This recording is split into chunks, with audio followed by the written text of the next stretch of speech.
तो hello student, कैसे हैं। और आज हम सीखेंगे घातांक और करणी और घातांक लेकर आए हैं। और इसमें हम जानेंगे जब x पे पावर n हो तो हमने इसे बताया था क्या होता है आपका घात, या इंग्लिश में हमने बताया था पावर बोलते हैं इस वाले को पावर, और नीचे वाले को आधार।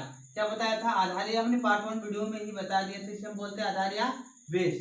तो इसे अगर आपका कोई सवाल करणी किसी घातांक के रूप में दिया हो और उसे आपको किस में चेंज करना हो, करणी के रूप में, तो हमने बताया था क्या करोगे, बेस वाले को अंदर लिख लेते हैं, यानी x को अंदर और इस वाले को बाहर। हमने एक सवाल बताया था, जैसे कि आपको कोई सवाल दे दिया 5 पर, कि आपका क्या घातांक के रूप में है और कहेंगे कि इसे करणी के रूप में चेंज करो। तो हमने एक ट्रिक बताया था, आपको ये ट्रिक बताया था, आपको ट्रिक याद रखना था। 9 से आपका 9 से नुकीला, 9 से हमने याद करने के लिए बताया था, 9 से याद आप रखना आपको, 9 से नुकीला, नुकीला, और 9 से याद रखना आपको क्या, नीचे, नीचे। आपको ये ट्रिक याद रखना, 9 से नुकीला, 9 से नीचे। तो चलिए और इसे सॉल्व करते हैं। तो हम क्या करते हैं, हमने बताया था बेस वाले को, यहाँ पर हमने बताया कि बेस वाले को कहाँ, बेस है इसका, तो इसे हम रख लेते हैं अंदर। और नीचे वाला हमेशा कहाँ जाता है, नुकीला में। नीचे वाला हमेशा कहाँ जाता है, नीचे यही है ना, तो नीचे वाले को रखोगे नुकीला में, और ये ऊपर है तो कहाँ जाएगा, इसके ऊपर चला जाएगा। तो हो गया। अगर इसे और आगे सॉल्व करना चाहते हो तो 2 लिखो या मत लिखो, अंदर यहाँ पर 2 होता है आपका, होगा 5 पे 3 का मतलब हुआ कितना, 125।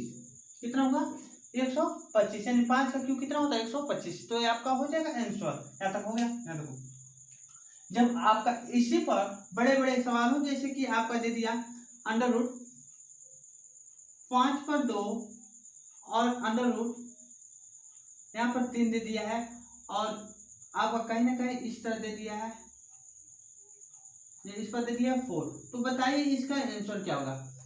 तो इसका सवाल हम इसी प्रकार सॉल्व करेंगे, जैसे कि हम जानते हैं कि पहले देखेंगे बेस क्या दिया है, यहाँ पर कुछ भी नहीं दिया है, तो यहाँ पर क्या है आपका, नुकीले वाले में क्या है, 2 है, यानी अंडर रूट का मतलब आपका क्या होता है, वर्गमूल ही होता है। तो हम पहले बेस आपका क्या दिया है, 5 लिख लेंगे। हमने बताया था जितने नुकीले में उसे कहाँ रखते हैं, नीचे, और जो ऊपर है उसे ऊपर रखते हैं। तो नुकीले में आपका क्या है, 2, और नुकीले में आपका क्या है, 3। हो गया। उसी प्रकार ऊपर में आपका क्या है, 2, तो ऊपर वाले को ऊपर रख लोगे, और ऊपर में और क्या है, 4। गुणा कर लो, 2 से 2 कट जाएगा, आपका हो जाएगा कितना, 5 पे पावर 4/3। जब आपका सवाल करणी में दिया हो तो उसे हम घातांक के रूप में आसानी से बदल सकते हैं। तो चलिए और इसी पर आधारित कुछ और इंपॉर्टेंट प्रश्न को सॉल्व करते हैं, मिटाते हैं।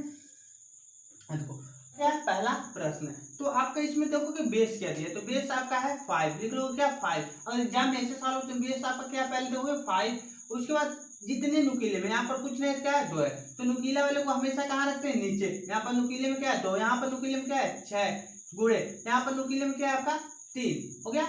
और उसके बाद जो ऊपर है वो उसे कहाँ रखोगे, ऊपर, और ऊपर में आपका क्या है, घटाएंगे यानी 4। अब काट लो, आपको कितने में कटेगा, 3 3 आपका होगा 9, और 3 दूना 6, यानी 2 दूना 4, यानी आपका होगा कितना, हो गया। तो 5 के पावर 1, यानी आपका करेक्ट ऑप्शन क्या होगा, देख लीजिए यहाँ तक देखो। इसी प्रकार आपका दूसरा प्रश्न दिया है, तो चलिए और इसी प्रकार इस सवाल को सॉल्व करते हैं। तो ये सभी जो क्वेश्चन है सीजीएस में पूछे गए हैं, और गए ऑप्शन कौन सा सही होगा तो हम सॉल्व करेंगे। तो सबसे पहले हम देखेंगे बेस। आपका बेस क्या दिया है, 9। बेस क्या दिया है आपका, 9, और हमने बताया 9 से नुकीला, 9 से नीचे। नुकीला वाले सभी को कहाँ पर लिखोगे, नीचे, 6 गुणे 3 गुणे, आप ऊपर क्या दिया है 9 गुणे, आप पावर में आपका क्या है 4। इसी प्रकार इसे सॉल्व कर लो।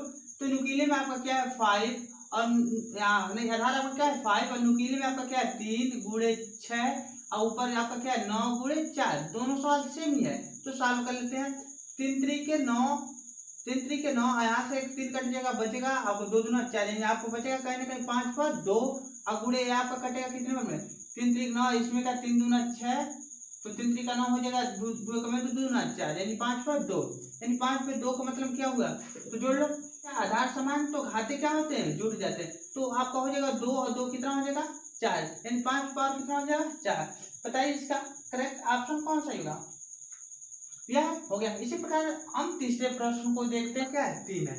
तो बताइए इसका, आप लोग बताइए आंसर क्या होगा इसका, बताइए कि क्या आंसर होगा, तुरंत बताइए बाबू इसका आंसर क्या होने वाला है। तो हम क्या करेंगे, आधार आपका दी दी है 2, और नुकीला वाले को हमेशा कहाँ पर रखना है, नीचे। 9 से नुकीला, 9 से नीचे, और उसके बाद जो ऊपर है उसे ऊपर लिख लो। तो 3 3 का 9 होगा, 9 8 72, 70 कितना होगा 9, यानी 3 3 का 9 होगा, 9 8 एक बार काटो तो यानी 2 का कितना होगा 8। करेक्ट ऑप्शन देख लो कौन सा सही होने वाला है। तो आज के लिए बस इतना ही, और इसके बाद हम मिलेंगे नेक्स्ट वीडियो में।